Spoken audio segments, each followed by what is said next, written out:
The most beautiful love story ever written is not between a man and a woman, but between a young widow and the old woman she refused to leave behind.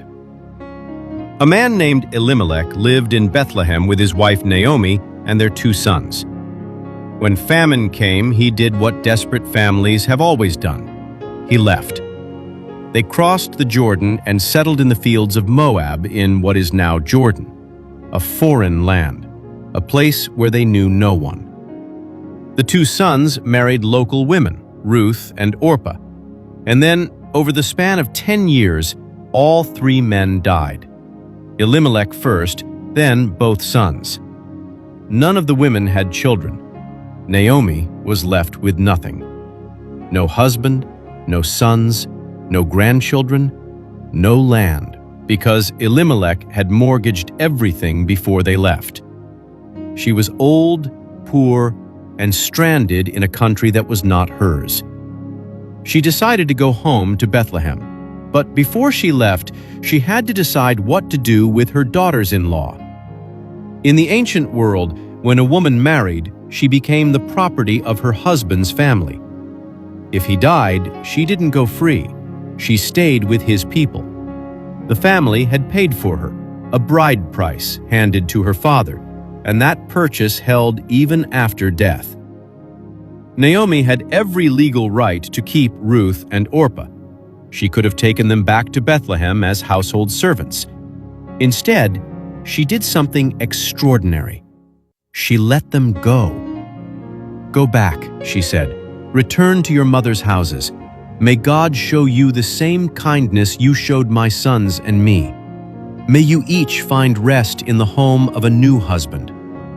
She kissed them, and the 3 women stood on a road in Moab and wept. To convince the girls to go, Naomi said something strange, something that only makes sense if you understand the law. She said, "Do I still have sons in my womb who could become your husbands?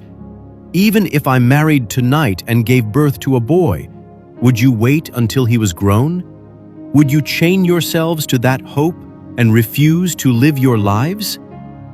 She was talking about levirate marriage, an ancient law that required a dead man's brother to marry his widow, so the dead man's name would not be erased from Israel.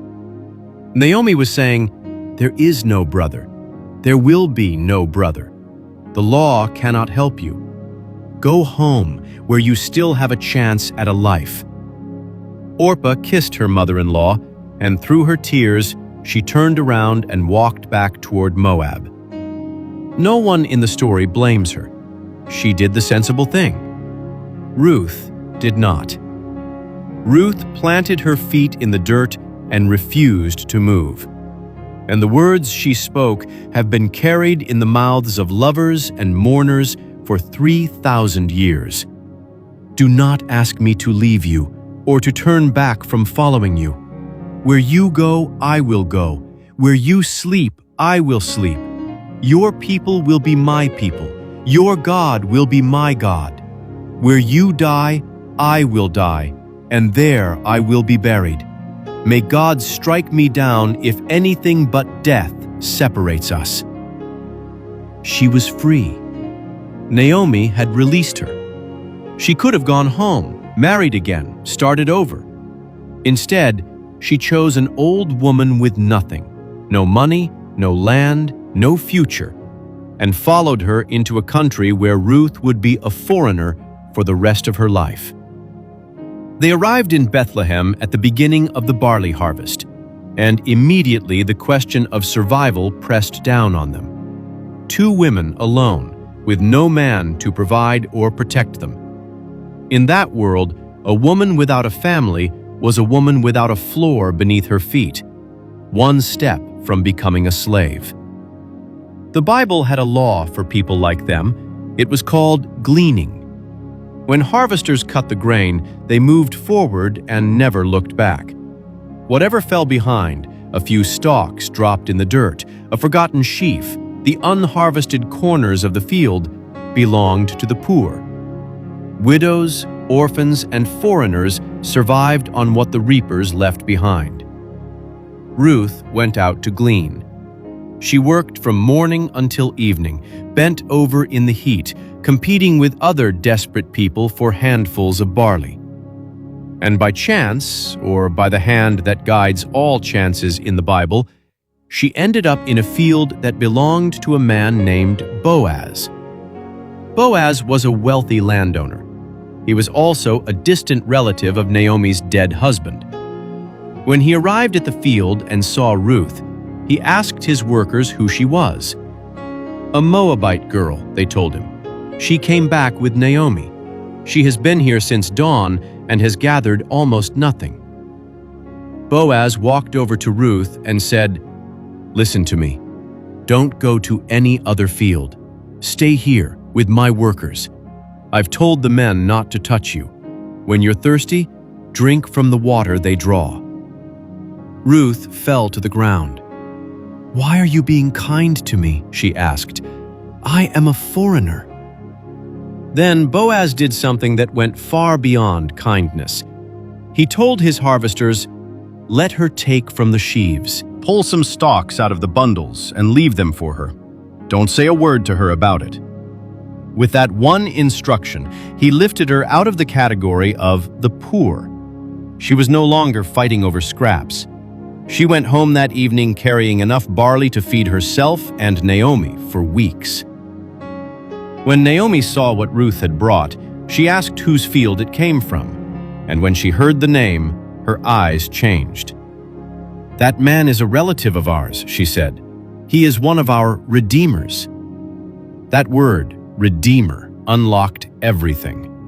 Under biblical law, when a family lost its land to debt, the closest male relative had a duty to buy it back, to redeem it, so the land would stay within the tribe.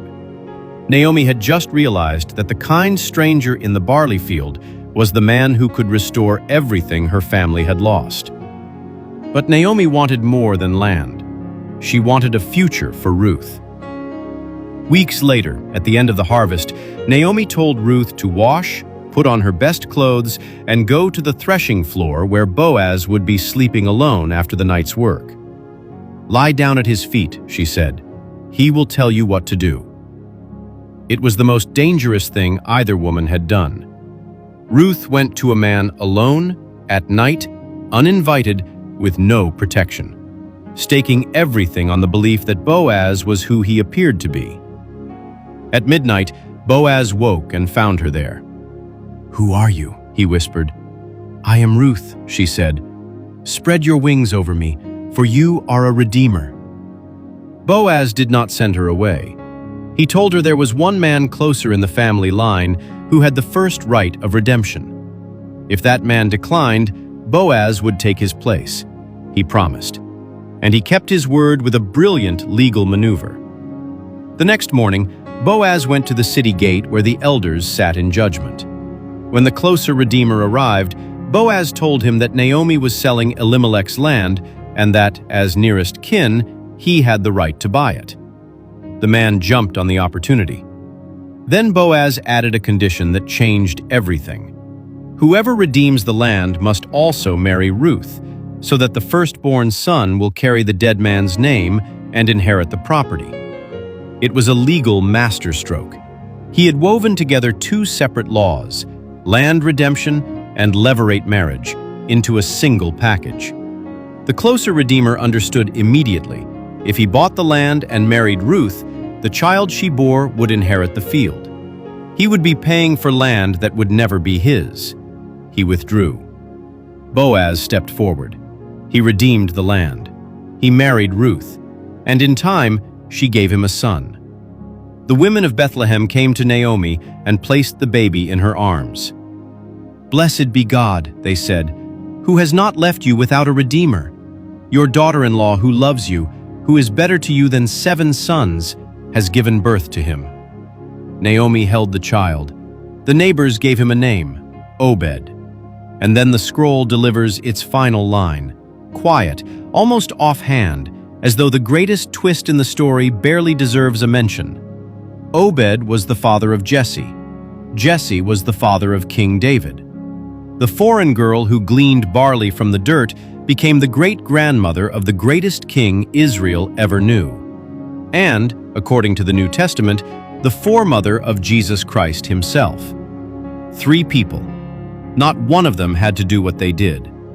Naomi could have kept her daughters-in-law as servants. Ruth could have gone home. Boaz could have bought the land and never looked at Ruth twice. Each of them chose mercy over law, love over advantage, kindness over the deal they were entitled to. And because they did, a king was born.